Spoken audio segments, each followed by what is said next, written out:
दोस्तों कैसे हैं आप लोग। उम्मीद करते हैं अच्छे होंगे। दोस्तों इस वीडियो में एसएससी एमटीएस सामान्य अध्ययन प्रीवियस ईयर पेपर सॉल्यूशन देखने वाले हैं, तो आप लोग लास्ट तक ज़रूर बने रहिएगा। देखिए ये जो है 1/9/2023 को पूछा गया था, ठीक है।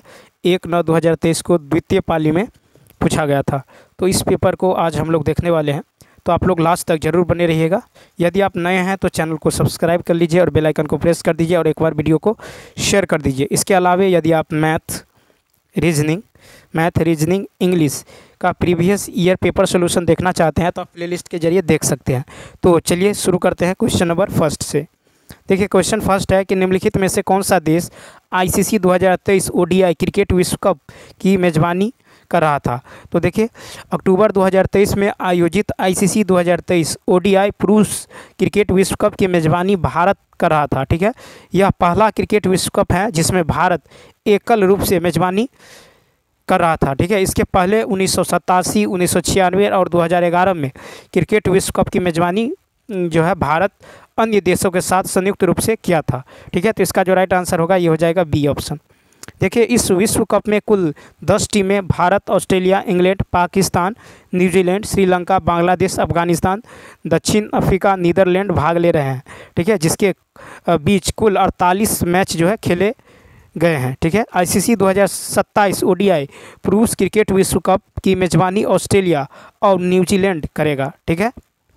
और देखिए पिछले आईसीसी 2019 ओडीआई पुरुष क्रिकेट विश्व कप जो है ये इंग्लैंड की मेज़बानी में आयोजित की गई थी, ठीक है। जिसमें विजेता इंग्लैंड और उप विजेता न्यूजीलैंड रहा था। 1975 में पहला आईसीसी ओडीआई पुरुष क्रिकेट विश्व कप जो है की मेज़बानी जो है इंग्लैंड जो है किया था, जिसमें विजेता वेस्ट इंडीज़ तथा उप विजेता ऑस्ट्रेलिया था। नेक्स्ट क्वेश्चन देखिए सेकंड, क्वेश्चन नंबर सेकंड की यदि बात करें तो सेकंड है कि भारतीय शास्त्रीय गायक पंडित जसराज का संबंध जो है निम्नलिखित में से किस संगीत घराने से थे। तो भारतीय शास्त्रीय गायक पंडित जसराज का संबंध मेवाती घराने से था, ठीक है। मेवाती यानी ए ऑप्शन। फिर देखिए उन्हें भारत सरकार द्वारा 1975 में पद्मश्री पुरस्कार तथा 2000 में पद्म विभूषण पुरस्कार से सम्मानित किया गया था, ठीक है। पटियाला घराने के प्रसिद्ध गायक बड़े गुलाम अली खां थे और ग्वालियर घराने हिंदुस्तान शास्त्रीय संगीत का सबसे प्राचीन घराना है। इस घराने के प्रसिद्ध गायक जो है उस्ताद बड़े इनायत हुसैन खान थे। नेक्स्ट क्वेश्चन है कि भारत की जनगणना 2011 के अनुसार निम्नलिखित में से किस राज्य की साक्षरता दर सबसे कम है। तो देखिए यहाँ पे 3 का जो राइट आंसर होगा ये हो जाएगा आपको कि भारत की जनगणना 2011 के अनुसार बिहार राज्य की साक्षरता दर सबसे कम यानी 61.8% है। तो इसका राइट आंसर होगा। अब देखिए इस ऑप्शन में बिहार तो है नहीं, ठीक है। बिहार की साक्षरता दर क्या है, सबसे कम है, लेकिन प्रश्न में दिए गए विकल्प के अनुसार त्रिपुरा राज्य की साक्षरता दर सबसे कम यानी 87.2%, ठीक है। 87.2% है। तो बिहार नहीं दिया है, तो यहाँ पे त्रिपुरा जो है इसका राइट आंसर होने वाला है, ठीक है। 3 का सी ऑप्शन। केरल राज्य का साक्षरता दर जो है 94% है, जो सभी राज्यों से अधिक। मिजोरम राज्य का साक्षरता दर जो है 91.3% तथा गोवा का साक्षरता दर 88.7% है। नेक्स्ट, भारत के संविधान के अनुसार अनुच्छेद 29-30 किससे संबंधित है। तो देखिए अनुच्छेद 29 और 30 ये सांस्कृतिक एवं शैक्षणिक अधिकार से संबंधित है। तो सांस्कृतिक एवं शैक्षणिक अधिकार यानी इसका डी ऑप्शन क्या होगा, राइट होगा। वहीं अनुच्छेद 19 और 22 जो है स्वतंत्रता का अधिकार से संबंधित है। अनुच्छेद 14-18 ये समानता का अधिकार से संबंधित है। अनुच्छेद 25-28 ये जो है धार्मिक स्वतंत्रता का अधिकार से संबंधित है, ठीक। उसके बाद देखिए क्वेश्चन नंबर 5 कहता है निम्नलिखित में से किस राज्य में दिन और रात के तापमान में लगभग कोई अंतर नहीं होता है। तो केरल राज्य में दिन और रात के तापमान में कोई अंतर नहीं होता है, यानी दिन और रात का तापमान लगभग समान ही रहता है। तो इसका राइट आंसर होगा डी ऑप्शन। अंडमान निकोबार द्वीप समूह में भी दिन और रात का तापमान लगभग समान ही रहता है, ठीक है। इसके विपरीत थार मरुस्थल में दिन और रात के तापमान में बहुत अधिक अंतर होता है। यदि दिन का तापमान 50 डिग्री सेल्सियस हो जाता है तो वहाँ रात का तापमान 15 डिग्री सेल्सियस से 20 डिग्री सेल्सियस तक नीचे गिर जाता है। नेक्स्ट है कि पंडित भजन सोपोरी जिनका वर्ष 2022 में निधन हो गया, किस संगीत वाद्यन के प्रसिद्ध वादक थे।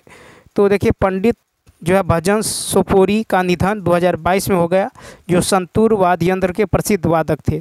तो बी ऑप्शन। वे भारतीय शास्त्रीय संगीत के सूफियाना घराने से ताल्लुक़ रखते थे। उन्हें 1992 में संगीत नाटक अकादमी तथा 2004 में पद्मश्री पुरस्कार से सम्मानित किया गया था। साथ है प्रसिद्ध बृहदेश्वर मंदिर किस राज्य में स्थित है? तो प्रसिद्ध बृहदेश्वर मंदिर ये तमिलनाडु राज्य के तंजावुर में स्थित है। तो ये बृहदेश्वर मंदिर जो है ये तमिलनाडु राज्य के तंजावुर में स्थित है। इस शिव मंदिर को राजराजेश्वर मंदिर भी कहा जाता है।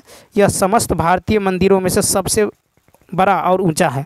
इसका निर्माण कार्य जो है 1009 में 9 के आसपास चोल वंश का शासक राजा राज चोल द्वारा पूरा जो है कराया गया था। नेक्स्ट 8 देखिए, फिर है कि नृत्यांगना पद्मा सुब्रमण्यम, अरलामेल वल्ली, यामिनी कृष्णमूर्ति और अनीता रत्नम खालिस्तान की महान प्रतिपादक हैं। तो भारतीय नृत्यांगना पद्मा सुब्रमण्यम, अरलामेल वल्ली, यामिनी कृष्णमूर्ति और अनीता रत्नम शास्त्रीय नृत्य भारतनाट्यम की महान प्रतिपादक हैं। तो इसका राइट आंसर होगा बी ऑप्शन।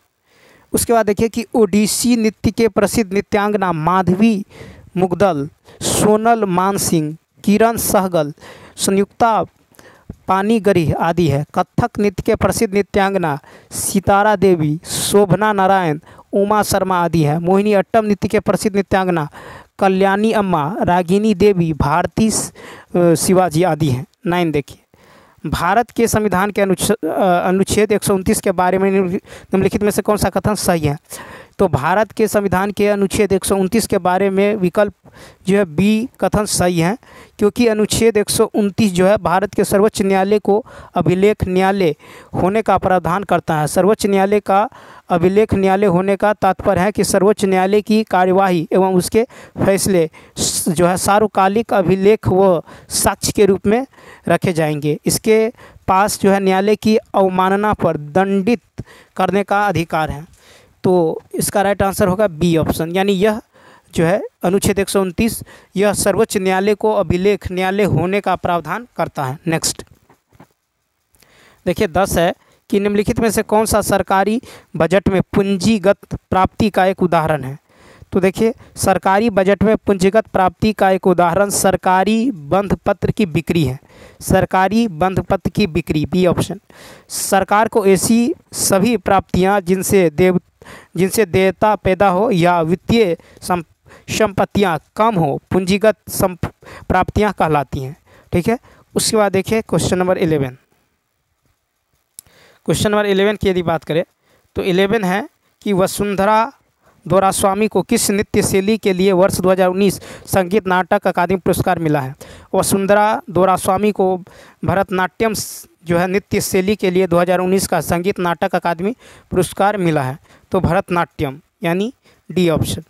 अब देखिए नेक्स्ट क्वेश्चन 12 है कि खाली स्थान का नुआखाई त्यौहार गणेश चतुर्थी के अगले दिन जो है भाद्रव यानी अगस्त सितंबर के चंद्र पखवाड़े की पंचमी तिथि 5वें दिन को मनाया जाता है।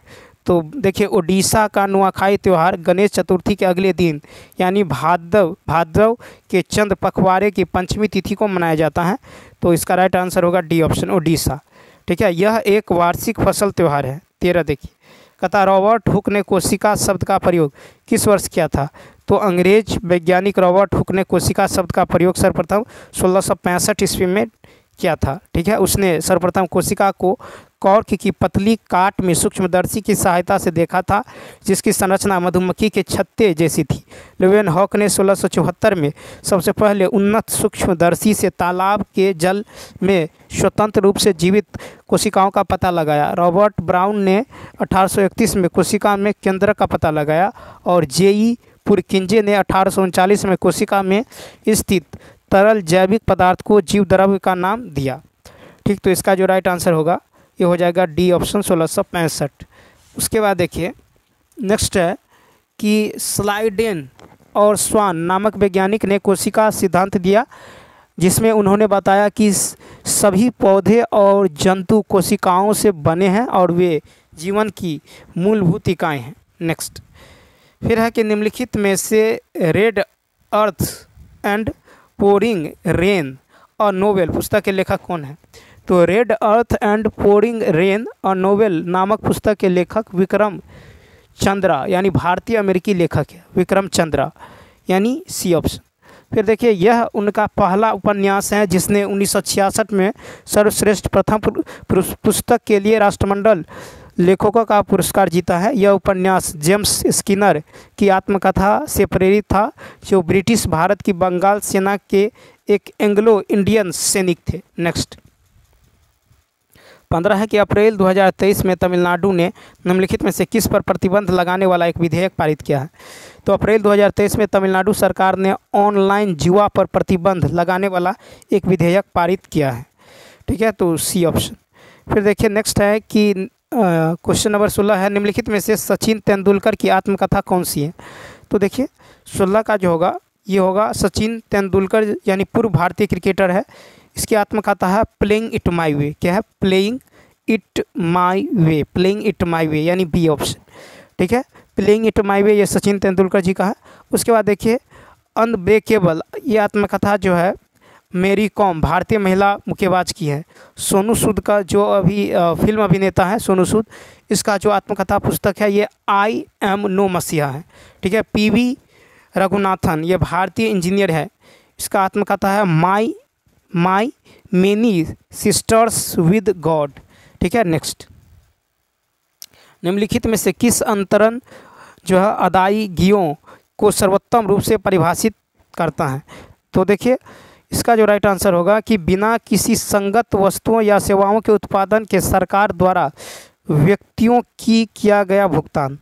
ठीक है, तो इसका जो राइट आंसर होगा ये हो जाएगा कि बिना किसी संगत वस्तुओं या सेवाओं के उत्पादन के द्वारा व्यक्तियों को किया गया भुगतान। ठीक है, ये जो है क्या है? तो अंतरण अदायगी। नेक्स्ट क्वेश्चन देखिए फिर है कि किस अभिनय का संबंध वेशभूषा, आभूषण, चेहरे के श्रृंगार आदि के उपयोग से है? तो नाट्यशास्त्र में अभिनय के 4 पहलुओं का वर्णन किया गया है, जिसमें एक आहार्य अभिनय का संबंध वेशभूषा, आभूषण, चेहरे के श्रृंगार आदि के उपयोग से है। ठीक है, तो आहार्य अभिनय का संबंध यानी सी ऑप्शन। तो आंगिक अभिनय का संबंध शरीर के कुछ हिस्सों की गतियों के माध्यम से संदेश पहुंचाने से है, और वाचिक अभिनय का संबंध संवाद संहिता अभिनय से है, और सात्विक अभिनय का संबंध ओठ, भौं एवं अन्य अंगों के सूक्ष्म संचलन में आंतरिक भावों को प्रकट करने से है। क्वेश्चन नंबर देखिए 19 है कि बंगाल के निम्नलिखित स्वतंत्रता सेनानी वकीलों में से किसे देशबंधु के नाम से जाना जाता है? तो बंगाल के चित्तरंजन दास एक महान स्वतंत्रता सेनानी, राजनीतिक वकील तथा पत्रकार थे, जिन्हें देशबंधु के नाम से जाना जाता है। वे वकालत छोड़कर गांधी जी के असहयोग आंदोलन में बढ़ चढ़कर हिस्सा लिया और पूर्णतया राजनीति में आ गए।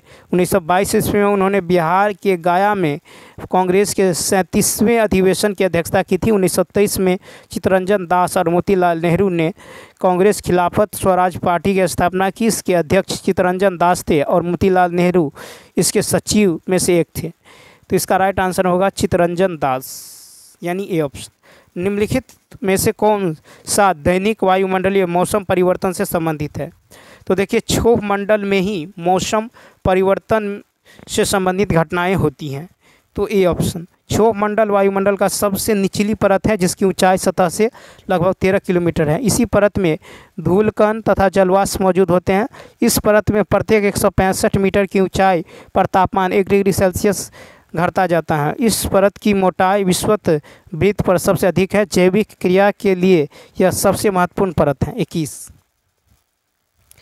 फिर है कि शुद्ध गतिक श्यानता की गॉस इकाई क्या है? तो देखिए यहाँ पे शुद्ध गतिक श्यानता की गॉस इकाई जो है स्टोक्स है। क्या है? स्टोक्स यानी ए ऑप्शन। फिर पदार्थ की पारगम्यता का जो मात्रक है ये डार्सी है। कार्य और ऊर्जा की एसआई इकाई जो है जूल है। विद्युत धारा की एसआई इकाई एम्पियर है। 22 है कि मित्र मेला खालिस्तान द्वारा स्थापित एक क्रांतिकारी संगठन था। तो मित्र मेला विनायक सावरकर द्वारा 1899 में नासिक महाराष्ट्र में स्थापित एक क्रांतिकारी संगठन था। यह संगठन कई क्रांतिकारियों और राजनीतिक कार्यकर्ताओं के साथ भारत तथा लंदन में विभिन्न हिस्सों में जो है शाखाओं से जुड़ा था। तो विनायक सावरकर बी ऑप्शन। कहता है कि इन्होंने अपने भाई गणेश सावरकर के साथ मिलकर इस संगठन की स्थापना की थी। 1904 में इस संगठन का नाम बदलकर अभिनव भारत सोसाइटी यानी यंग इंडिया सोसाइटी कर दिया गया था। यह भी एक गुप्त क्रांतिकारी संगठन था। नेक्स्ट क्वेश्चन देखिए।